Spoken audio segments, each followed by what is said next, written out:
General Motors is investing $300 million in its Orion Township, Michigan assembly plant to produce a new Chevrolet electric vehicle that will bring 400 new jobs to the Orion plant.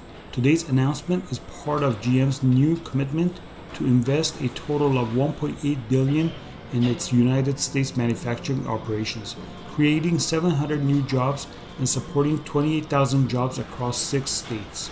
The new Chevrolet electric vehicle is in addition to the existing Chevrolet Bolt EV, further advancing GM's commitment to an all-electric future. It will be designed and engineered off an advanced version of the current award-winning Bolt EV architecture. Additional product information and timing for the new Chevrolet EV will be released closer to production.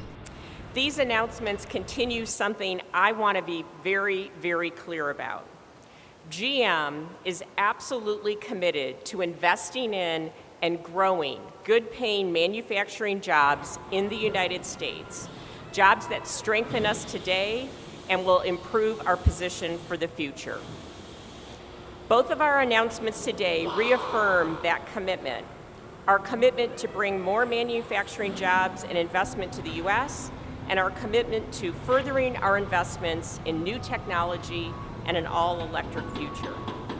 So I am incredibly pleased to announce this morning that General Motors will be investing $300 million and adding 400 new jobs to this facility to produce an all-new Chevrolet electric vehicle.